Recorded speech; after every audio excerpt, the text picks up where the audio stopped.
एक बहुत बड़े हस्ताक्षरकर्ता कवि हृदय शेखावाटी परिवार के सदस्य, जिन्होंने 2013 में 2015 में सीबीएसई के ग्राउंड पे रात को बरसते हुए बारिश में सुबह 4 बजे तक अपने कवि हृदय का लोहा मनवाया था। मैं पुरानी बातें यादें करता हुआ, बारिश, घनघोर बारिश, 10,000 लोगों से ज्यादा संख्या और बुद्धि प्रकाश जी का झलकारा और हलकारा वहां चल रहा था। वो हमारे इंटरनेशनल कवि आपके बीच में है। शेखावाटी की ओर से कैसे स्वागत होना चाहिए।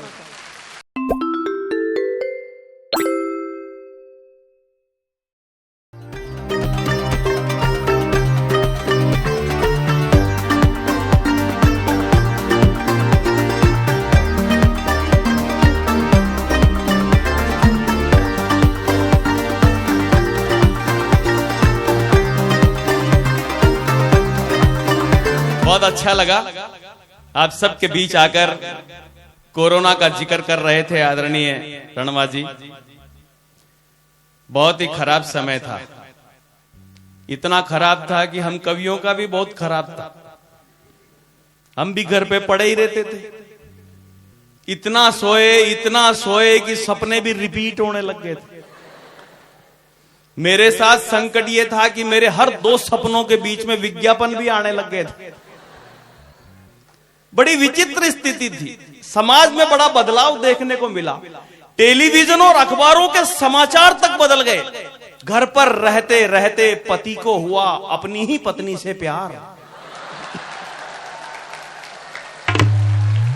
मैंने कहा वाह रे समाचार।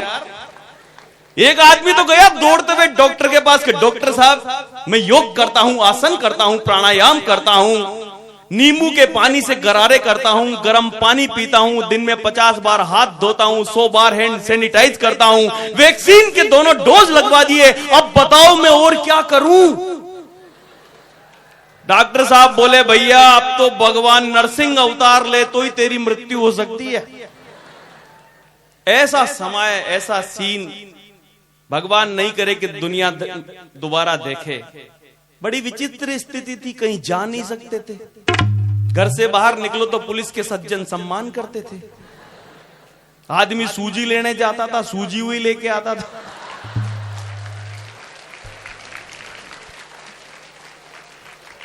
कितना खराब समय था। बीच में थोड़ी छूट मिली तो ये मंदिर गए।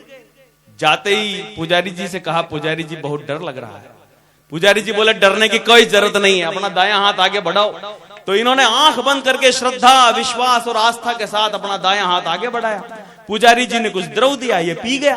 पीते ही बोले ये तो कड़वा है। बोले पी काहे गया बावड़ा, ये तो हैंड सैनिटाइजर है।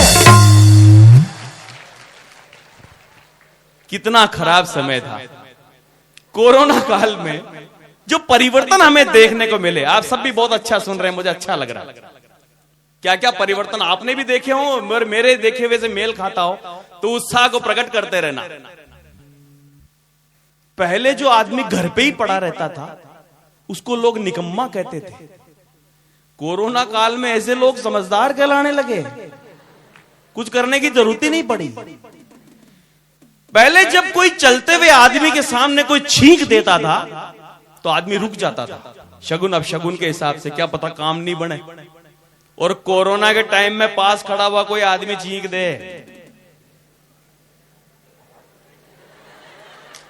तो आदमी चलना शुरू कर देता था, बोला इधर काम नहीं बन जाए अपना। गुजरी है जिंदगी ऐसे मुकाम से, अपने भी पराये लगने लगे सर्दी जुकाम से। हाँ, बड़ा अद्भुत समय था। वो एक फूफा जी तो नाराज होकर के मैरिज हॉल के बाहर बैठे हुए थे। तो उनसे पूछा आप यहां कैसे? बोले अंदर जीमने जाने वाले लोगों की संख्या गिन रहा हूं, जैसे ही 50 से ज्यादा हो जाएंगे पुलिस वालों को फोन कर दूंगा, न खाऊंगा। अच्छा ऐसे फूफा जी से मिले हो आप लोग। लेकिन दोस्तों आप सबके बीच जो विशेष बातें कहने के लिए मैं आज आया हूं कि तबीयत को नासाज बहुत किया है, शैतानियत का आगाज बहुत किया है, शहरों का सन्नाटा बता रहा था, हमने कुदरत को नाराज बहुत किया है। तो आइए कुदरत को प्रसन्न करें, और प्रसन्न करने का सबसे बढ़िया तरीका है कि खुद प्रसन्न हो जाए। हाँ, जब हम खुद ही प्रसन्न नहीं होंगे तो दूसरों को क्या प्रसन्न करेंगे। ये जो आज समारोह आप इस वक्त देख रहे हो, इसका मूल नाम है बुद्धि प्रकाश का जय आनंदम।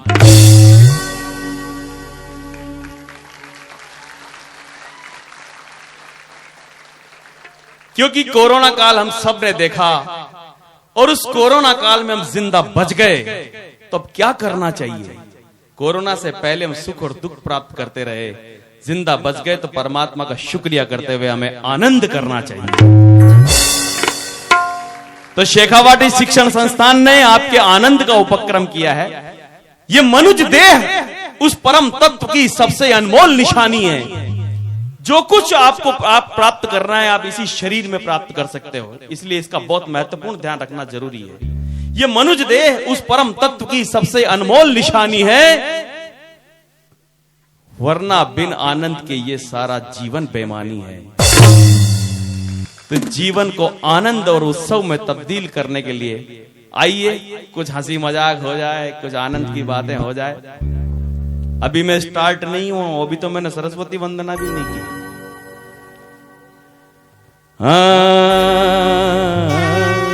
पहले अपनी मैया को थोड़ा सा स्मरण कर लें, मीठा मीठा। हे मां शारदे, हे मां शारदे। देखो मैं वंदना कर रहा हूं। वंदना में और प्रार्थना में फर्क क्या होता है। वंदना वह होती है जिसमें कुछ भी मांगा नहीं जाता है, और प्रार्थना वह होती है जब वंदना से प्रसन्न होकर के वो तत्व प्रकट हो जाए कि मांग वत्स मांग, तब प्रार्थना करें कि मुझे ये चाहिए। बस इस सरोकार को जीना, एक एक शब्द को ध्यान से सुनना। थोड़ा हंसी मजाक चलता रहेगा, शब्द सुनने से चूक गए कौशल बेकार हो जाएगा। मैंने एक दिन अपनी पत्नी से कहा, अपनी मतलब मेरी पहली सगी और आखिरी पत्नी से कहा। इससे पता चलता कि कवि का कैरेक्टर कैसा है। मैंने कहा जरा पानी पिलाना, तो वो आधुनिक अंदाज में बोली आप ही पी लीजिए। मैंने पूछा पानी कहाँ है, बोली घड़े में। घड़ा कहाँ है, रसोई में। रसोई कहाँ है, घर में। घर कहाँ, केगड़ी में। केगड़ी कहाँ है, अजमेर जिले में। अजमेर जिला कहाँ, राजस्थान में। राजस्थान कहाँ है, भारत में। भारत कहाँ, एशिया में। एशिया कहाँ, संसार में। संसार कहाँ, पृथ्वी में। पृथ्वी कहाँ है, पानी में। पानी कहाँ है, घड़े में।